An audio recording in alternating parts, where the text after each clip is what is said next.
Well, hi folks, and welcome to another episode of Retro Power Uncut. And I'm back from my holidays. I had a lovely time up in the Lake District, and yeah, it was really nice up there. The sun came out for a bit, and it almost felt like summer for 4 days before the monsoon hit. But we were on the way home by the time the monsoon hit, so it was really nice to spend a bit of time with my wife and the kids. And yeah, we had a great time. Did a bit of walking and plenty of eating, and yeah, it was a very pleasant time. But here we are back again in the workshop, and we're going to start with the Churchill Jaguar, which, as you can see, is on its wheels on the ground, not on a lift, not on a jig, but actually rolling around the workshop. And it ventured outside earlier this week, and yeah, it's been seen out in the open, in the daylight, rolling around on its wheels, and it is quite a stunning thing. And yeah, you can really pick up again the roof height that I was referring to many months ago when the car was sat on the jig, and just how small, for what in its day was a reasonably big car, how small it looks in sort of in the company of vehicles these days. It just is really quite small, and the roof line being dropped down as well really does make it look quite a sleek thing.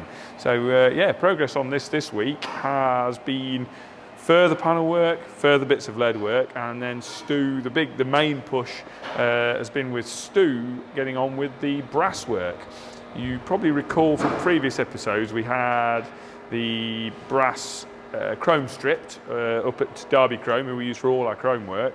Having used many other suppliers, we have yet to be let down by Derby Chrome. They're exceptional.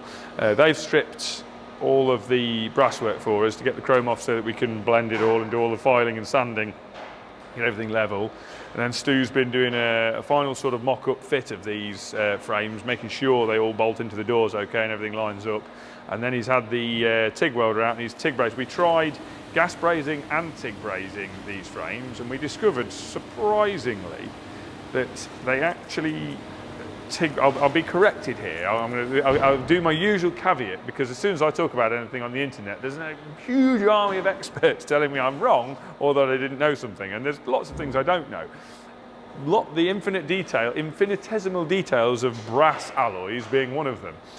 However, the strange thing we've discovered with whatever brass alloy these are made of is it actually brazes with a silicon bronze rod better than it brazes with whatever, and I can't remember what they are, my normal gas brazing rods. It actually brazes much better with the silicon bronze rod. So we've used the silicon bronze rod to braze it, and that's gone. I mean, you can't actually see the joins. They're in terms of colour, they're absolutely indistinguishable to the original brass alloy. It's very strange when it first came, until it's been abraded. When it came back from chrome stripping, these top frames actually do look a bit more bronze coloured than brass coloured. So I just don't know what the alloy is. Certainly these sheet metal, these press parts do look very yellowy brass, but these have quite a pinkness to them. They're obviously a very high copper brass, but I don't know what alloy. But anyway, we've got those TIG brazed. That's all gone really well.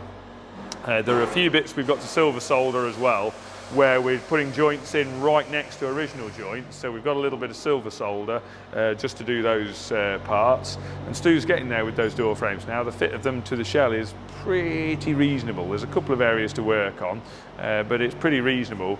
And then we've got a section to modify down the back of here. We're going to enlarge this pillar section backwards to close up this gap. And to that end, Stu's been fettling the gap at the waistline between the quarter panel and the door, just to make sure that gap follows reasonably true through there, because the lead work wasn't quite right there. So he's just done a bit more work on the lead there, and then he's been cracking on with much the same on the other side of the car, again getting the frame in place, top corners TIG brazed together. You may recall we made these door frames from 2 standard door frames joined together, extending the top rail. So yeah, that's all in place, all done. Stu's made a mock-up, again, we've covered this before, but I'll mention it again. Stu's made a mock-up window. I can't see it lying around, but he's basically made a mock-up window in plywood to act as a jig to clamp the frames to, so that we've got the accurate shape to attach to keep the frames held in place while they were TIG brazed together. So that's all done. And yeah, then Stu's moved back on to continuing on with bits of lead work all around the car. There's just lots and lots and lots of bits of panel fitment to get perfected. Quite a bit of work to do there, but the end is in sight now. The end is very much in sight, and we're very much looking forward to being able to take this all apart, get the underside welding finished off on the rotisserie, get that finalised, and then once that's done, blast it, zinc metal spray it, and we can then get on with the actual body prep, which everybody's looking forward to now, because we all want to see it painted and see it starting to progress towards assembly. Now, behind camera, it was mentioned very briefly last week. I'm going to dwell on it only very briefly, not going into great detail. We have an Interceptor in the workshop. The eagle-eyed would have seen it last week.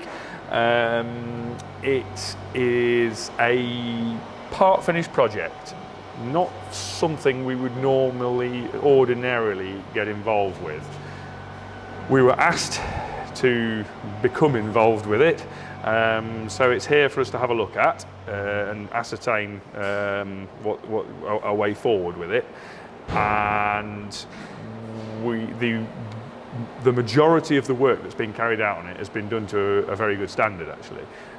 So we've just been doing a little check over and working out sort of potential routes forward with this project, and that's why it's here. So watch this space on this one. I don't have any more answers than that, and I can't really elaborate much more than that at the moment, because that is all I know. All I know is we've just been having a look over, looking at the existing work, making sure that we're not setting ourselves up for a fall if we were to get further involved with it, and just discussing, liaising with the owner on potential routes forward with the car. So that's why that's there. Watch this space. It may or may not become a project. I don't know. Is the straightforward answer on that one. Moving on, we have Redux E30 M3 with a bit of cardboard in the scuttle. Scott's working on this, and his major focus this week has been the rear bulkhead. The rear bulkhead had been modified in this car. We seam braze the body shells anyway. We TIG seam braze the entire body shell, and we reinforce we TIG seam braze all around the original bulkhead area in these anyway. So in order to replace the bits that have been cut out basically on the body shell, on the original bulkhead, and to close off the original bulkhead, so Scott's been making some sections to go in there. He's got those in, and then the other little task he's been doing on this is there was almost no corrosion in this body shell, almost none, but there was a little bit strangely on the pipe duct that I believe, I'm struggling to remember what it actually does now. I think it's the vent between the two sections. What's the pipe actually for, Scott? Is it a tank vent?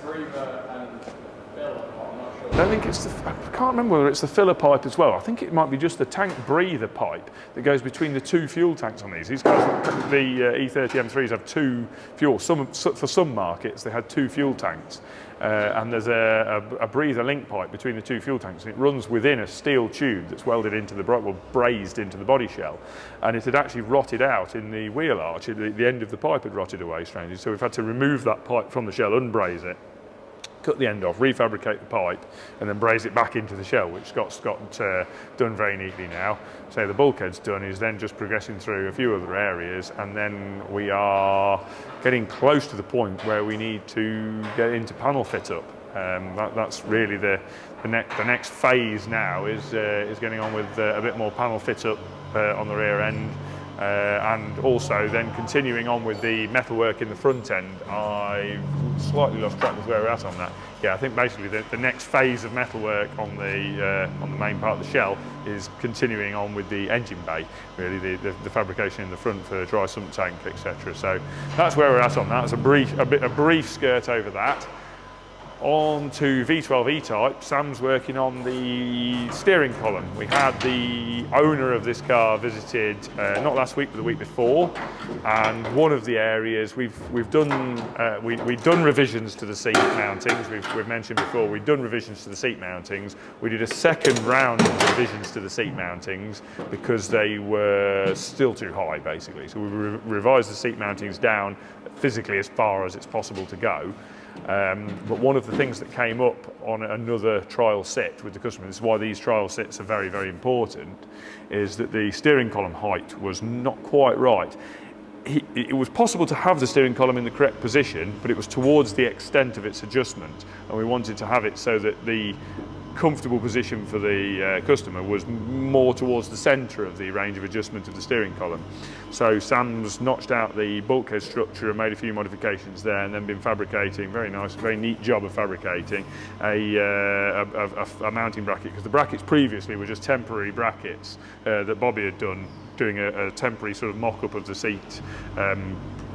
Going back many months now, that was a temporary mock-up, but now Sam's making the final brackets with the revised raised, I think it's about 20 millimetres raised position of the steering column. So that's necessitated cutting it into the underside of the sort of bulkhead cross-section, bulkhead transverse section. It's notched into that now, so it's been a slightly tricky and complicated bit of fabrication, but he's pretty much there with that now, so that's all looking very good. That's where we're at on V12 E-Type, and then moving on, I'm going to run around this way, I think, just to, we'll squeeze through here, past one of our lovely roof mount airlines, and round two, which I'm going to catch Jamie with now, round to number 2 Allegro, which Bobby has now moved on to the inner wing structures. You'll probably remember, because most of our audience, I think, are repeat audience, the work that was done on Allegro number 1 to my side, involving the wing mounting rails. That's just been welded, that's warm. And the modifications to the front of the Honda inner wings. So this is all Honda. This was all Honda, and this bit is a gap in the Honda that we've created to then reshape to give us access to the indicator and side light unit, and also give us room for an air intake. We've got an air intake going in both sides, one for the engine air intake and the other for a general cold air feed into the engine bay, or have I forgotten another air feed? I can't remember now. But basically an air intake and an indicator and side light unit, and we need room through the inner wing for that. So that's what this cutout here is. This swage line round here allows us to, the outer panel work, again, for those that weren't aware, the outer panel work, the outer wings for this car will be carbon fibre. The tooling for those is being made at the moment at our carbon supplier, KS Composites. And to close off the engine bay from the dirty wheel space here, this swage line that runs around this part that Bobby's fabricating, there will be a piece of what I would call car boot seal, a sponge bubble on a steel carrier in a rubber seal that will push onto that edge, so that when the wing is fitted, the sponge bubble then seals against the inside of the carbon wing and closes it off so the dirt can't get through from this side into the engine bay. So that's why that line runs round there. Then this tube will have riv nuts, riveted in threaded inserts put in it to mount the outer wing, and then this is all then closed into the existing inner wing structure, and then the inner wing structure is extending. That's the next section that Bobby's just starting working on now. There's a huge reinforcing box that comes over the whole of the outside of this and carries on all the way to the A pillar, and then acts as a big double skin section that comes over here and then closes into the front face of the A pillar, basically ties the whole of that, adds huge reinforcement to the top of the inner wing. On the Honda, there's a second section here that comes forward and kind of finishes here. We're adding quite a substantial box that extends all of that inner wing structure outwards and just adds a lot more strength to that area. Because we've had to detach some of the original Honda reinforcement from that area, because it's just not, it's in the way of the A pillar basically. So that's what Bobby's working on there. Same this side, exactly the same job this side, is at the same stage. The sections fabricated for the front of the inner wing. the oval top rails just sort of tack welded into place, and so that's all gusseted into the inner wing section, all closed in, all closed off, and then a big reinforcer on the outside. As you can see on the car that's behind camera at the moment, it will look exactly like that once this one's done. And obviously, backstepping to previous weeks, Bobby's also done the fabrication work in the front panel needed to carry the cooling packs as per the other car. So both cars are at the same stage there as well. They've both got the fabrication complete there. So that's all coming together really well. In the rear end, once this is done, once the inner wing reinforcements are done, Bobby will move on to the rear end, get the C-pillar extension pieces, as I would call them. There's a reinforcer that runs down the inside of the C-pillar and terminates in free space at the moment. That's extended down. Scott did that on the first car. Bobby will be doing the same thing on this car. That reinforcer is extended down to sit on top of the original Honda inner wheel arch, which ties the structure together really nicely. That adds a huge amount of strength. And then we remove the original Allegro parcel shelf and fabricate a new parcel shelf that extends further forward and takes the parcel shelf up to the back of the original Honda rear seats. And both cars will have they won't be original, they'll be retrimmed, but basically the basis of the original Honda rear seats will be fitted to both cars. So same thing going on both. And again, both cars will also be having similar to original Honda front seats. They're not the originals, but they will be Recaro front seats, similar to the originals, but obviously retrimmed, more in keeping with the 1970s Allegro look. So that's pretty much where we're at with metally things and dirty jobs in there. And here we can see Gary having a little nap under the back of back of a Mark 1 Escort. Gaz was also on holiday last week up in Scotland, having a roam around the hills of Scotland, and so he's back in the hot seat again this week. And the guys, I'm not going to go in there and carry a load of dust in there because I'm covered in it. The guys are now getting on with the final flatting and polishing of the extensive and time-consuming paint job on the second of the Mark 1 Escort projects. Now the stripes are all complete and all done after much toing and froing on that job. That's all done. The final clear coat's on, and that's now pretty much at the finally finished, flatted and polished stage. And I think Gaz is just touching in under the car where we fit the rotisserie mounts. It covers up a small section of the chassis rail where the Raptor coating couldn't be applied because the Raptor's applied with the car on the rotisserie, means that where the car's fitted the rotisserie, it masks a little area from having the Raptor applied. So Gaz is just touching the Raptor up on those areas where the rotisserie mounted. Yeah, at that point we're pretty much there in terms of paintwork. So this car will then be able to follow its sister car through to the assembly workshop. And on the note of the assembly workshop, I will hand over to Cal so you can catch an update in there. See you next week.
Thank you very much, Nathaniel. And as that montage probably suggested, the first order of events is the fact that the Morris is sitting over there, about to be handed over. However, more importantly than that, right here, we have a vending machine, kindly supplied by Roundstone Coffee. So now it's Roundstone, Monster, Red Bull. I mean, Scott is literally going to drink all of these monsters in the first week and just be bouncing off the walls. However, this is something that's been on the cards for a while. We had a system previously which was kind of an honesty box, snack box system. It turns out there's not much honesty in this place because the honesty box was basically me and Nat buying everybody else's snacks. Right, yes, Morris, owner of this, is literally going to be here in a couple of hours' time, and then I think loading it up, ready to head back home tomorrow. So yeah, very excited. It's always nerve-wracking doing the final handover, but I must admit now it's all cleaned up. It's looking pretty spectacular. So that is that. Moving this way, Escort Project 1 is extremely close to having the engine. You can see over there, we've got the gearbox on now, so we're waiting for the stone guard that we've made to come back from Xylan coating, which it did. That enabled us to get all the flywheel clutch assembly back on, gearbox on. The sort of further hold up, if you like, or necessary hold up, is that Adam's been working on the fly-by-wire throttle actuator. We just wanted to do any jobs that were going to be a bit of a pain with the engine in the car. And one of them, which we couldn't tackle until we had the engine in front of us, was making the mounts for the fly-by-wire throttle motor. So Adam's been working on that. So we're about ready to get that in. I don't think it will be for the footage for this video, but it should be very soon. In other news on the Escort, Alex has been working on the wiring loom, which is the main wiring harness is pretty much ready to go now, but he's bench testing everything on it wisely, so that hopefully once it's fitted, we know everything's going to work okay, rather than kind of getting it all in the car, then fault finding it and finding we've got to have it in and out the car. So he's literally got everything laid out on the table upstairs, powered everything up on the bench, and kind of trying things and making sure everything works, finishing off any details on the PDM programming.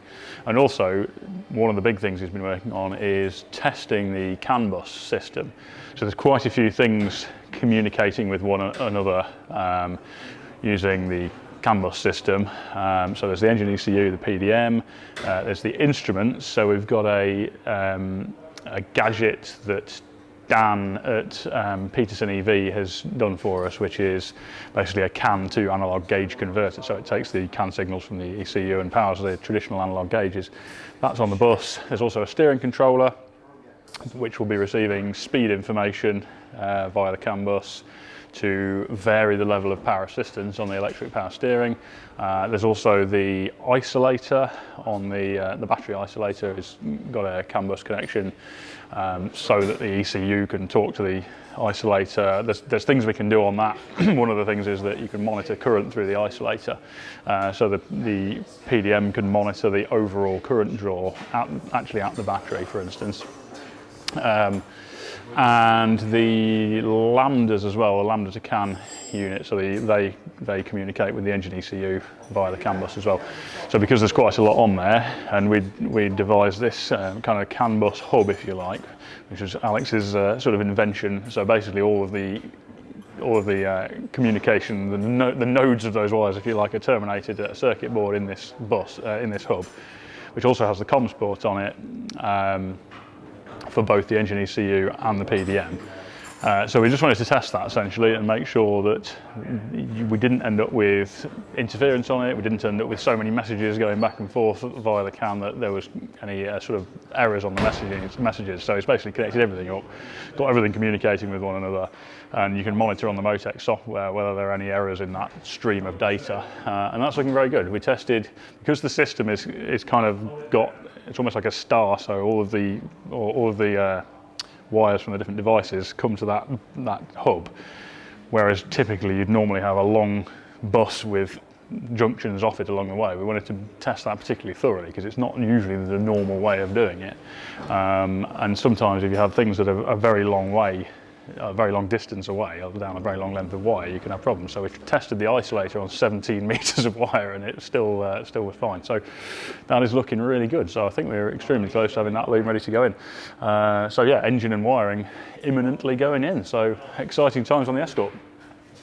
Speaking of exciting times, I mentioned last week that we were attempting to get this ready to fire up for the customer's visit on the 1st, which is next, well, we're on Thursday now, it's Wednesday next week, and that has gone well. So James and Adam have been beavering away furiously on this, buttoning up the last of the kind of fluid connections, getting the engine management wiring harness in there.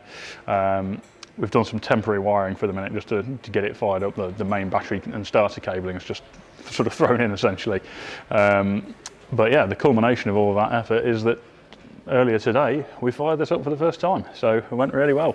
Cranked it yesterday, got oil pressure, and then yeah, we checked the fuel pressure earlier today, got that set up, purged the fuel pump. I think the only thing we battled with briefly was we were kind of connecting the battery earth onto the chassis and then relying on the connection between the battery and the chassis. And actually we needed to put the earth straight onto the engine to get a better connection on it. Obviously when we've got the permanent wiring in there, none of that will be a problem. So yes, it all went as smoothly as one could hope for. So yeah, I'm excited to show this to the customer next week. We are speculating about whether we might be able to go one step further. I probably shouldn't tempt fate with this, but we're speculating whether we might actually be able to get it ready to move under its own power as well. We're not too far away, it just depends whether there's any problems with clutch, brake bleeding, etc. But it's a possibility, so watch this space on that. Jag, don't think I'd mentioned this last week. We were just looking into the coolant leak on it. We pulled the radiator out. There was a leak on the core, basically where the tubes go into the end of the core, so it was actually a defect in the core. So the radiator's gone to Concept Racing for them to just check it and see whether they think it's repairable or whether it'll be a case of making a new radiator for it. So yeah, that's in progress, sorting that out. Land Cruiser, we got the spring shackles that Jim had made back from Xylan Coating. They're on. The ride height looks much more pleasing than it. I think it's actually propped up on this corner at the minute, so it looks a little bit odd, but we're just having the rear brake flexi remade because now we're running it a little bit higher. The brake flexi between the body and the rear axle was a tiny bit on the tight side, so just got a longer version of that being made up. But with that on, that should be about ready to go. So I'm hoping that will be the next of a flurry of handovers. Thinking upstairs in the design studio, Luke's been working on quite a lot of Allegro stuff, so we're looking at Allegro interior design / colour scheme. So we've been visualising various colour schemes, which I think we showed previously.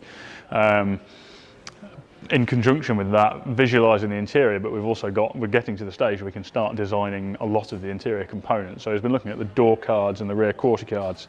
He's done a scan of the inside of the door and the rear quarter area, so we can CAD those directly from the scan, including the seat belts, because the front seat belts kind of interact with the rear card. The belt comes out through a slot in the Integra door card, and our kind of door card is a sort of merge of the two. It's got to be basically Integra shaped at the bottom and Allegro shaped at the top. We're kind of basing it on a fairly simple flat card design, and then there's going to be quite a three-dimensional section which sort of fills in what was quite a three-dimensional shape on the Integra and creates an armrest and has the slots for the seatbelt to come out. And then on the front, we're basically doing an armrest. Rather than it just being a simple flat armrest, we're having a little kicked up section at the front with a hand slot in it. A fairly simple door pocket design down the bottom, but with the speaker, front speaker integrated into the front section of that. And then the sort of front part of the armrest, we're looking at probably machining that in aluminium. That's going to have a section that sits around the little pull handle that you release the door with, and it'll have the electric window switches in it. So as it stands at the minute, we're thinking that bit's going to be a billet part, and then the rear section of the armrest will be leather. Door pocket will be leather, and then there's going to be basically the bulk of the card leather with like a fabric insert on it, pending the decision on the colour choices. So yeah, that's what Luke's on with, and I'm just trying to think whether there's anything else down here.